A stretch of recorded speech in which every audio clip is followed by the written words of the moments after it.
खसकर जमीन पर गिरा, वही है लहसुन और प्याज। क्योंकि दैत्य के मुंह से उच्छिष्ट होने के कारण ग्राह्य नहीं है, लेकिन औषधि के रूप में इसका सेवन किया जा सकता है। जैसे कोई बच्चा दूध पिलाओ, तुरंत अगर निकालोगे तो दूध फटा हुआ बदबूदार हो जाता है। वैसे दैत्य के मुंह में तो अमृत चला गया, जितना भाग छट कर नीचे गिरा वही है लहसुन और प्याज। इसीलिए इन लोगों से दुर्गंध आता है और धर्म कार्य में वर्जित है। केवल औषधीय उपयोग आप कर सकते हैं, सनातन परंपरा से बाहर। शुकदेव कहते राजन, जब देवताओं ने अमृत पी लिया तो अमर हो गए। अब दैत्य हाय हाय करना शुरू किए, लेकिन आधिपत्य तो दैत्यों का ही था स्वर्ग पर। इधर देवी अदिति ने अपना वयोव्रत पूरा किया। भगवान नारायण ने कहा, देवी अदिति मैं तुम्हारे घर प्रकट होऊंगा। अब भगवान का एक दूसरा अवतार भी इसी समय होगा। शुकदेव जी कहते राजन, अब भगवान का वामन अवतार होगा, क्योंकि देवता परेशान है अपना साम्राज्य पाने को। देवी अदिति ने अपने पुत्रों के लिए पयोव्रत का अनुष्ठान कर रखा है। धीरे धीरे श्रोणायाम श्रवणद्वादश्या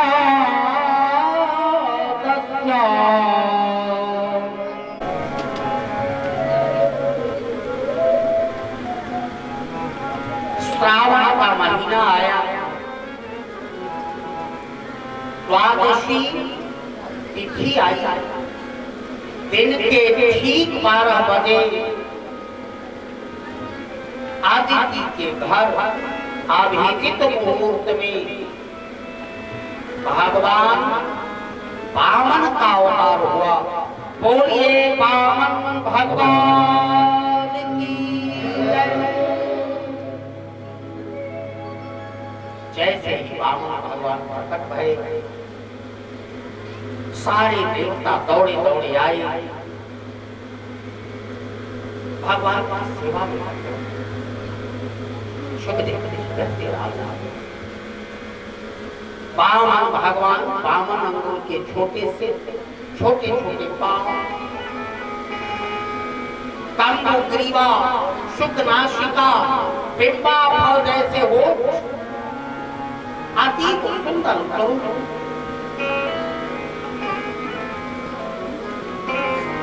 दिशाओं ने आकर टोपी पहनाया है।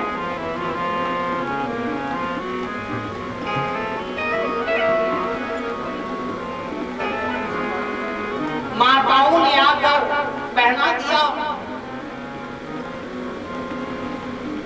भगवान इंद्र आकर खड़ा देते हैं।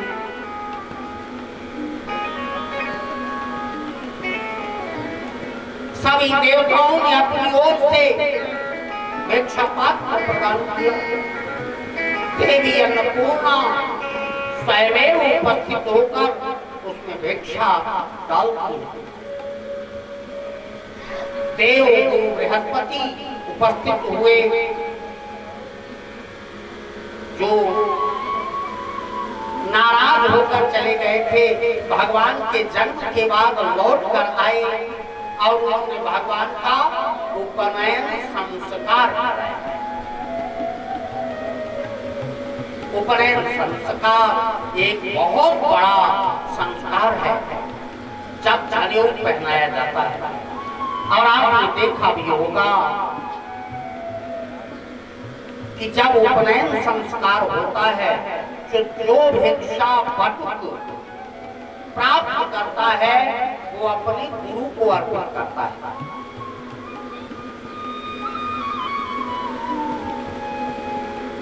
ज्यों वह भिक्षा पात्र गुरु बृहस्पति को दिया गया, गुरुदेव बृहस्पति ने कहा मुझे ये भिक्षा नहीं चाहिए। गुरुदेव कौन सी भिक्षा प्रदान कर? बोले मुझे त्रिलोक का स्वामित्व चाहिए। मुझे त्रिलोकी का स्वामित्व देगा कौन?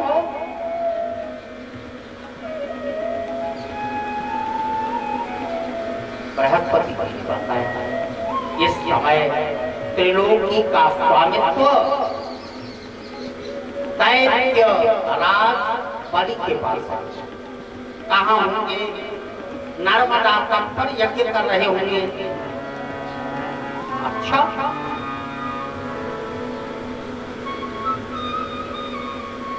क्योंकि इधर शुक्राचार्य ने कहा था पुत्र बलि, ये रासन तो है ना, केवल राजा का सिंहासन नहीं है। जो शतक क्रतु होता है, शतक क्रतु का मतलब जो 100 यज्ञ कर लेता है वही स्थिर रह सकता है, अन्यथा नहीं। इसलिए काम करो, इंद्रासन पर बैठना है तो 100 यज्ञ धड़ाधड़ कर डालो। नर्मदा के तट पर महाराज बलि 100 यज्ञ का अनुष्ठान लेकर बैठ गए और शुक्राचार्य जी यज्ञ कर रहे थे। 99 यज्ञ पूरे हो चुके थे। 99 यज्ञों के बाद अब 100वां यज्ञ होना था। सारी तैयारियां हो गई थी और इधर बृहस्पति जी ने कहा त्रिलोक का साम्राज्य ले आओ। भगवान वामन पद्म के रूप में नर्मदा तट और जब नर्मदा तट की ओर चले तो दिव्य आकाश में प्रभा मंडल दिखने लगा। दिशाएं शांत हो गई, प्रकृति ने अपना रूप बदल दिया। चलते चलते नर्मदा तट पर आई। महाराज बलि ने दूर से देखा और जब दूर से देखा तो कुछ आचार्यों को लेकर आगे बढ़े, साष्टांग दंडवत किया और उनका स्वागत किया। स्वागतम ते नमस्तुभ्यं ब्राह्मण किं करवामि ते ब्राह्मणशीनां तपः साक्षात् मन्ये वायुवपुर्धरः। स्वागतम ते नमस्तुभ्यं। हे ब्राह्मण देव, आपका स्वागत है, आपको प्रणाम है। ब्राह्मण किम करवामि ते, मैं तुम्हारा क्या प्रिय कार्य करूं? एक बात आप हमको बता दें, ब्रह्मर्षिणां तपः साक्षात्, कहीं आप ब्रह्मर्षियों की साक्षात तपस्या मूर्तिमंत होकर तो नहीं आए हैं, अथवा मन की द्वारी वपुर्धरा, कहीं आप साक्षात नारायण तो नहीं है? देखो महाराज बलि ने अनुमान लगा लिया।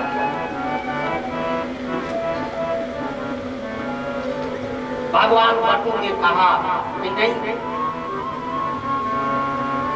ऐसा कुछ नहीं है, मैं एक बामन हूँ और तुम्हारे यहाँ कुछ मांगने आया हूँ।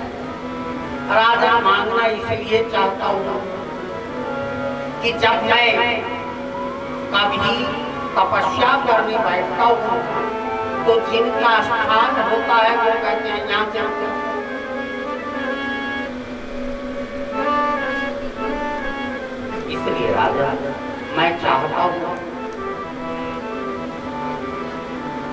आप मुझे पदानि त्रीणि दैत्येन्द्र, बहुत अधिक जब तक मुझे नहीं है, कितना चाहिए?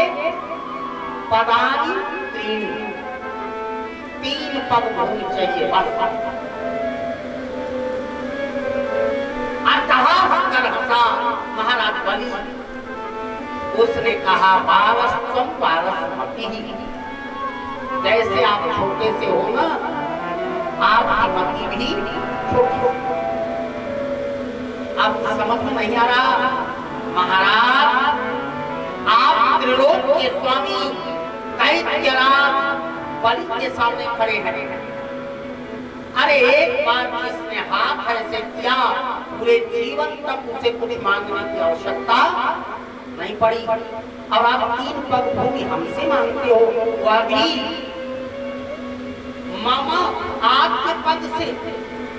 इतने छोटे छोटे आपके पांव, इतनी 3 पग में जमीन आप लोगे? वामन भगवान ने कहा राजन, आप हमको ज्ञान ना सिखाओ, देना हो तो दे दो, न देना हो तो मना कर दो।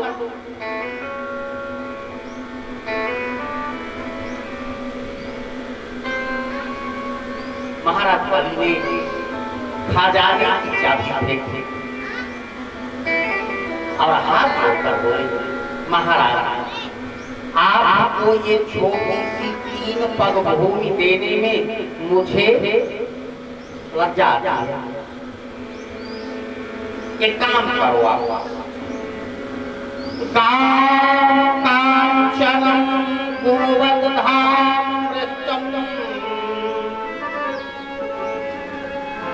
तथा कन्या ग्रामा समृद्धा दुर्गा गजाम्बा अर्थास्तथा हतम प्रतीच। अगर आपको गाय चाहिए, वो गौशाला है, हजारों लाख गाय आप ले जाएंगे। कांचन सोना चाहिए आपको, तो ये मेरे खजाने की चाबी आप जाओ, असल चले जाओ, जितना ले जाओ। कांचन गुणवत धाम, आपको बढ़िया निवास चाहिए, राजमहल छोड़ देता हूँ, आपका है, जाओ। ग्रामाम समृद्धाम, अगर आपको राज्य करने की जरूरत हो तो 100-200 गांव आपको दे दो, आप राजा बन के रहो।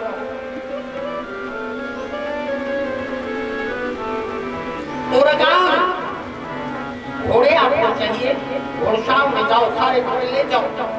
गजानवा हाथी चाहिए, चले जाओ हाथीशाला में, जो हाथी चाहे वो ले लो। अरे अरे मेरे पास ऐरावत भी है, उसे भी ले जाओ। अथवा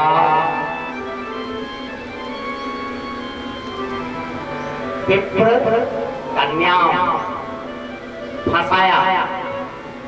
अगर महाराज जी आप विवाह करना चाहो, एक छोटा सा बच्चा अक्षित आया है, उसने हमसे कहा हमारा विवाह करो। हम कहे चले जाओ तमतापुर, ननिहाल है, वहीं से हो जाएगा। बताया अब जाए ना जाए कैसे फंसाया। लेकिन वो तो साक्षात नारायण है ना। उन्होंने कहा देखो, अगर विवाह करूंगा तो बच्चे भी होंगे। बोले हाँ। उनके पढ़ने लिखने की व्यवस्था आपके पास कुछ है? बोले हाँ है ना। क्या व्यवस्था है? अरे मेरा वो हिरण्यकशिपु महाविद्यालय, उसी में पढ़ेंगे। अच्छा, उनका शादी विवाह भी होगा? बोले हाँ होगा।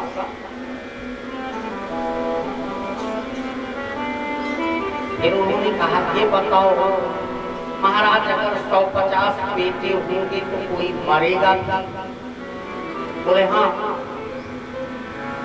तो रोने की व्यवस्था? शुक्राचार्य ने कहा नहीं। महाराज बलि ने कहा गुरुदेव रोना तो आप ही को पड़ेगा, बेटा आपका मरेगा तो रोने वाले कहां से आएंगे? बोले मूर्ख, जब विवाह करके रोना ही है तो विवाह क्यों करेंगे? अब तक तो बड़ा आशान्वित था कि संभवतः विवाह कर ले विद्वान ब्राह्मण हमारे क्षेत्र में निवास करेगा, लेकिन वामन भगवान ने सब पलट दिया और कहा देखो देना चाहो तो बताओ, अन्यथा हम यहाँ से अब चलते हैं। महाराज बलि ने कहा नहीं चाहोगे तो ले जाओ, 25 पक्ष भी आपको चाहिए वही ले लो। क्या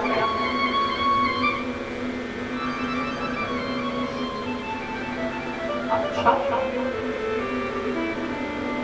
देना चाहते हो तो संकल्प करो। संकल्प क्या है? पक्की रजिस्ट्री अमल दरामद सहित हाथ में कुश जल अक्षत पढ़ना शुरू किया। शुक्राचार्य जी देख रहे थे ये बड़ा टिपिन बोले जा रहा है, घंटों से बुलाया सुन सुन सुन महाराज इधर महाराज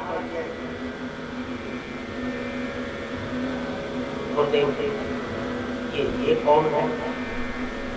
कौन है जो बात कर रहा है? बोले महाराज ये वामन है। क्या कह रहे थे? बोले संकल्प करके 3 पग भूमि मांग रहे थे। शुक्राचार्य ने कहा एष वयोचनो साक्षात् भगवान विष्णुरव्ययः। अरे पागल, ये वामन तिरेपन कोई नहीं है। हे वैरोचन के पुत्र, ये कौन है जानते हो? साक्षात भगवान विष्णुरव्ययः। ये भगवान विष्णु है। आए क्यों है जानते हो?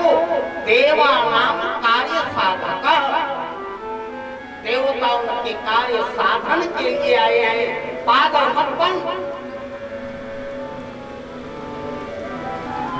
महाराज बलि की आंखों से आंसू गिरने लगे।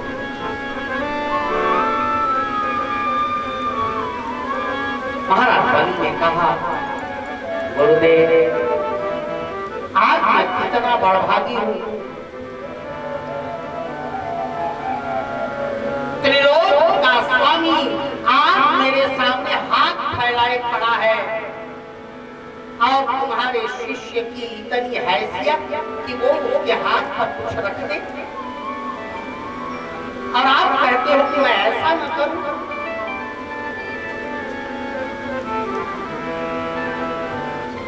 शुक्राचार्य ने कहा लक्ष्मी से हीन हो जाओगे।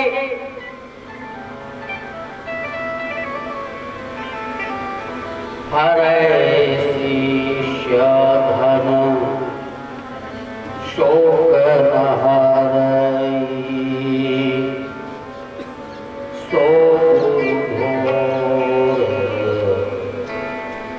नरक महापर।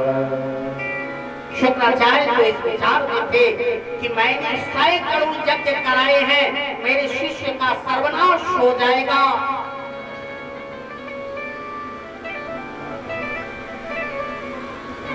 मना किया महाराज बलि ऐसा करना मत। तुम्हें स्वर्ग का साम्राज्य चाहिए, स्वर्ग संपदा, स्वर्ग की संपदाएं चाहिए, तो तुम्हें इस वामन तिरेपन को कुछ देना नहीं है। महाराज बलि ने कहा गुरुदेव अब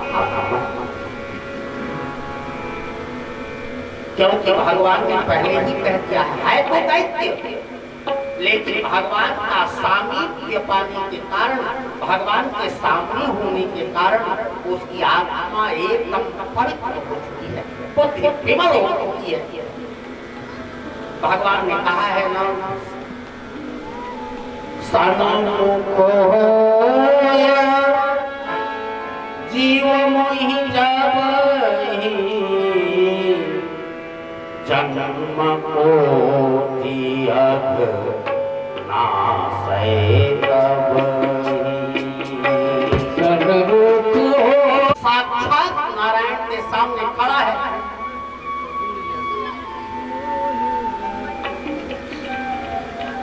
बुद्धि विमल है। उसने कहा मना मत कीजिए, मैं दूंगा। और क्यों? हाथ में अक्षत दिया गया, पुष्प दिया गया, जल देने की बारी आई तो टोटी में आकर सूक्ष्म रूप बनाकर, पुराणांतर में कथा आती है, भागवत जी में तो नहीं है, सूक्ष्म रूप बनाकर कमंडल की टोटी में आकर बैठ गए।